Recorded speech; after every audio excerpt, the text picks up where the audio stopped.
Hello, welcome back. I know I've done a lot of videos today, but I figure I would do one more. I need to mix up 2 loaves of cinnamon brown sugar. So we just do the plain loaf at first, and then I add the cinnamon brown sugar later. So, and I've got my scale, and because I sell these loaves, I don't tell you how much of everything I put in there. I have it on my little cheat sheet behind me. Don't cheat. I'm just kidding.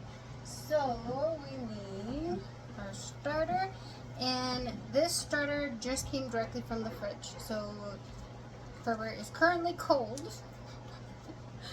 and so in normal warm starter doesn't look like this. So he is very cold. And what I'll do too, because he's going low, is we will feed Herbert real quick.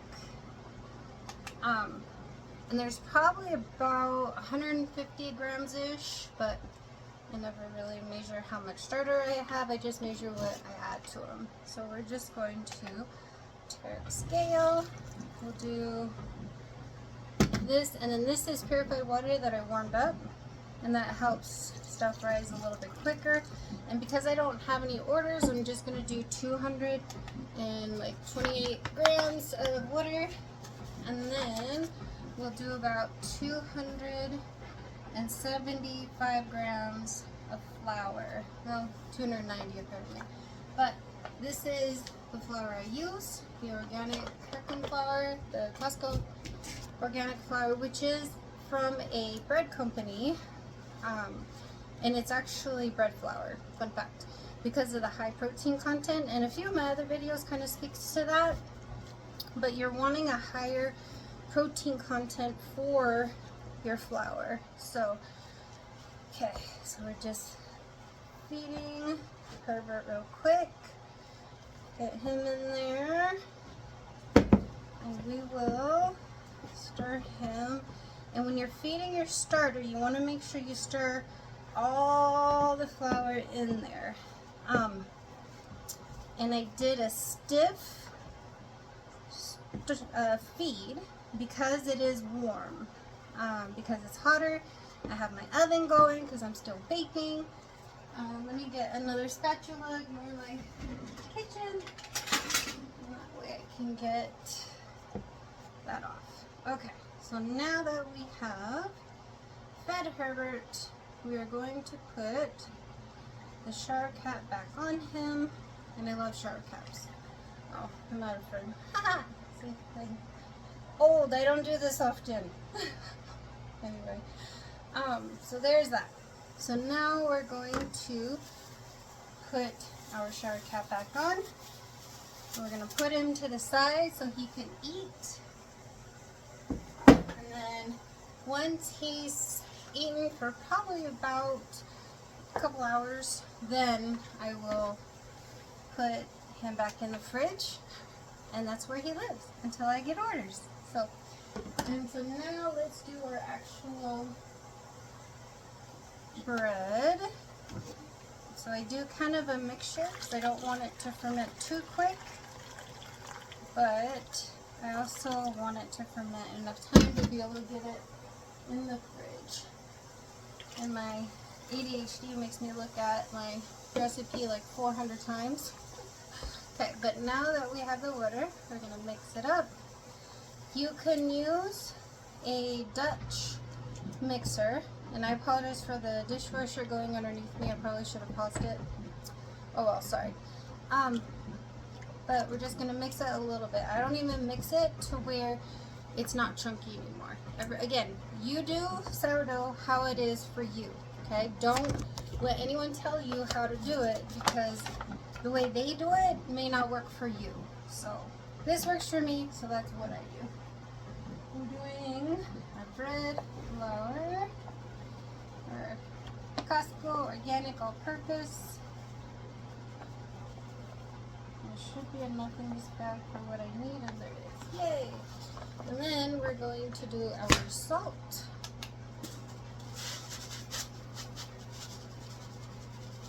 And I use this salt I usually have it in a little glass container with a spoon, but that's in the dishwasher because you have to have a sanitary workspace. That's just how I am. We wash everything because that's how we keep clean and healthy.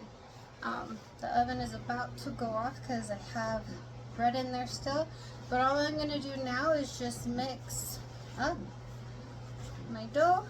And this bowl I got from the dollar store. My little spatula I had is Pamper Chef. I sell Pamper Chef. So there's that, and then yeah, so there's all this fun stuff, and that's all we're doing. We're just gonna go and mix it all. There's different terms because we already mixed the starter in there. It's called fermentees, I believe. But if you're mixing just the flour and the water, it's called auto something, I can't remember. I'm not the greatest at this. So anyway, so now we're just going to make sure that all the flour and the water are incorporated, and then we're going to let it set for about an hour, and then I'm going to do my slap and folds, my coil folds, whatever you want to do. And I don't do a whole bunch of stretch and folds. I never do. I just, as most of you know, I'm working on my doctorate, so I don't have time to do that. And I just build the gluten in the beginning, and then it's good to go. So now we're just going to kind of work it a little bit, but again, you don't want to overwork your dough either. Alexa, stop timer. So there's that. But we're just gonna make a shaggy dough and make sure that all of the flour and the water have incorporated. And then we're gonna come back and do our stretch and fold, coil fold, slap and fold, whatever it is to build the gluten in the loaf, which is what helps it to rise once it gets in the oven. So, okay, here we go. And then I do reuse my glove. I just take it off without touching that part of my glove. Very carefully, we put it on the edge, because waste not, right? I'm gonna throw a shower cap over this and we'll come back to it in about an hour. Hello, it's been about an hour. So now we're going to do our stretch and folds, our coil folds, our whatever we need to do to get this loaf all mixed up. And so again, we're going to be using gloves, because why be wasteful? I've got it down to where I don't ever touch this part with my bare hand, even though I wash my hands every time before. So what I'm going to do is kind of gauge where we're at. There we go. And this is a lower hydration dough. And because it's lower hydration, it's not going to stick as bad as a higher hydration. And what I mean by that is the more water you have in your dough, the stickier and more runny it's going to be. But if you have less water in your dough, it's not going to be as sticky. And there are different calculators out there, so if you just Google sourdough calculator, it will help you to figure out what percentage you want. So this one is at about a 66 to 70% hydration, and so it doesn't really stick. I mean, it's still sticky, but that's okay. That's what we want. I find when I'm doing my plain loaves, this is what works best. And so all I do is that. I go like this and go boom. And that is how I build gluten in my loaf. And again, everybody is different. Everyone does everything differently. And you find, again, what works for you. For me, this is what works. So my husband always knows when I am building the gluten in my dough.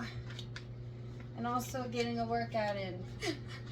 I've got my dough arms, as my husband calls them, because they're super strong. Got my strong arm. Anyway, sorry. And so what I do is sometimes too is kind of fold it in the air above the bowl. Now, I could do this on the counter, but then you have to wash the counter again. And we work smarter, not harder, right? That's the plan. Work smarter, not harder. But all I'm doing, if you can even see, is I am putting it inside of you, so that's kind of building the gluten. Now again, everybody does this different. This is all I'm gonna do, and I'm gonna do it until it gives me the look that I want it to.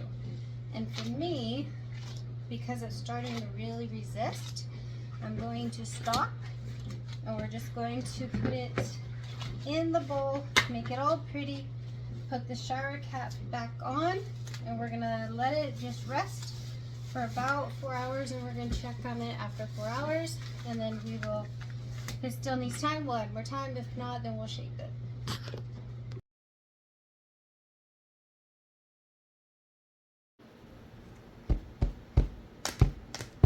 You see the bubbles? That's what we want. I haven't put gloves on, so I won't touch it, but it's jiggly and bubbles, and it's definitely doubled in size. So that's a good proofed dough.